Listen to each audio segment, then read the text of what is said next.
2025, une année particulière pour les grottes de Presque, celle des 200 ans de leur découverte. Une découverte un peu particulière puisque tout s'est joué sur un coup de dynamite.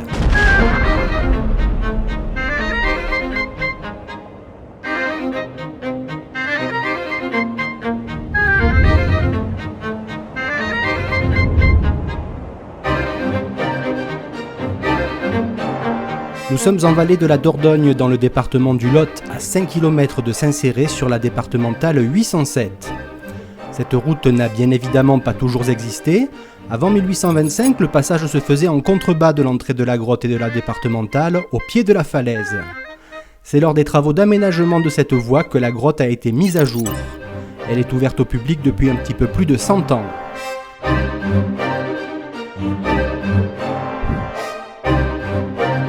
Revenons sur les circonstances et l'histoire de la découverte de cette cavité remplie de richesses géologiques.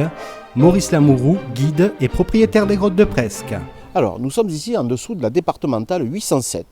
Alors, il y a fort longtemps, jusqu'au début du 19e siècle, les gens qui habitaient sur le plateau, quand ils voulaient faire du commerce avec les gens de Saint-Céré, Bretenoux, Prud'Homas, et bien ces gens-là, ils devaient emprunter ce chemin qui descend, arrive ici, là, qu'on appelle le chemin des fontanelles. Les fontanelles, en patois, en occitan, ça veut dire les petites fontaines.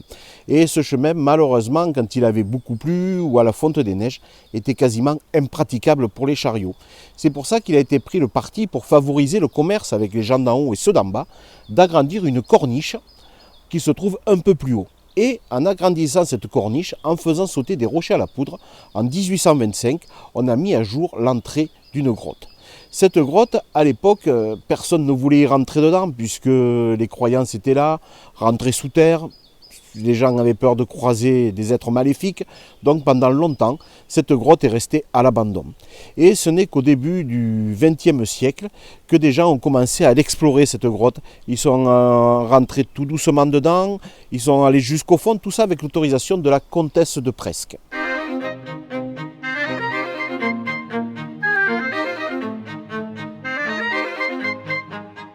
Alors là, nous sommes juste à côté de l'arrivée du chemin des Fontanelles. On est devant ce magnifique château, le château de Presque, qui a été construit à partir du Xe siècle, qui était propriété de la famille de Presque. En fait, la famille d'Acosta, la dernière des d'Acosta, était la propriétaire de ce château et aussi propriétaire des terres tout autour. Et c'est sous son autorisation que les gens ont commencé à pouvoir rentrer dans la grotte, à explorer la grotte. Et c'est comme ça aussi qu'ils sont tombés amoureux de cette cavité souterraine et par la suite ils se sont dit, avec l'avènement du tourisme dans la région, que peut-être il y avait quelque chose à faire. Et donc ils ont racheté les terres qu'il y avait au-dessus, donc ils sont devenus propriétaires de la grotte. Surtout que Madame d'Acosta avait croisé, on ne saura jamais comment, ici dans le Quercy, un sultan.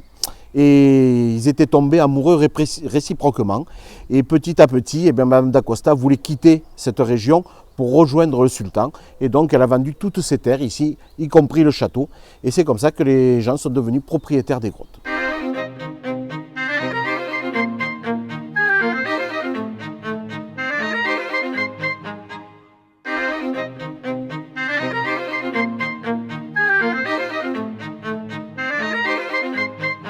Et voilà, nous sommes sur la départementale.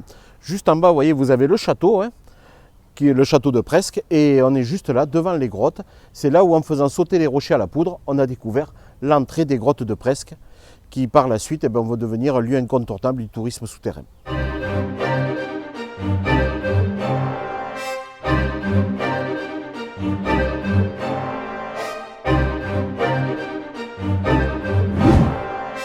La grotte est très accessible, une petite quinzaine de marches et nous voici dans la cavité, une centaine de mètres sous terre.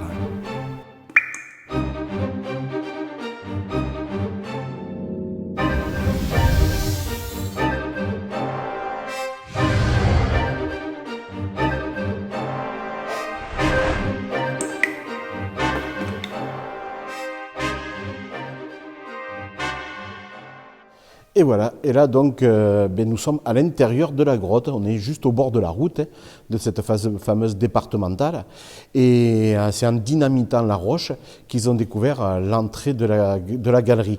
En fait, la galerie que l'on peut parcourir sur 300 mètres a été creusée par une rivière souterraine il y a des millions d'années.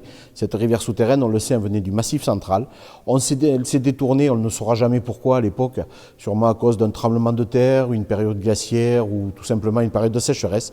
Quoi qu'il en soit, quand la rivière souterraine s'est retirée, elle a elle-même refermé sa sortie, ce qui fait que la grotte a été coupée à la vie humaine et animale jusqu'aux années 1800. Après, nous, la grotte ici, c'est une grotte géologique, stalactites, stalagmites, excentriques, draperies, bulles de calcaire.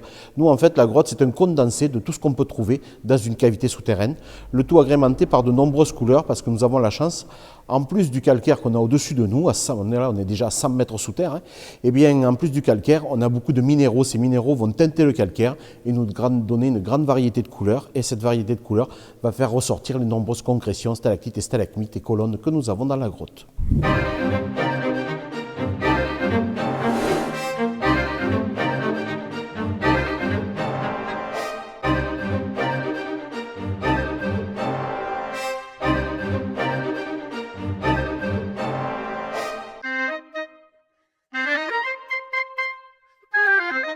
Vous voyez, cette grotte recèle de nombreux trésors géologiques, comme ces colonnes que nous avons juste là, qui n'auraient jamais été découverts si on n'avait pas dynamité la roche. En fait, c'est le hasard qui a fait qu'on a découvert cette cavité souterraine. Si on n'avait pas dû agrandir la corniche en faisant sauter les rochers à la poudre, nous ne serions pas là en ce moment.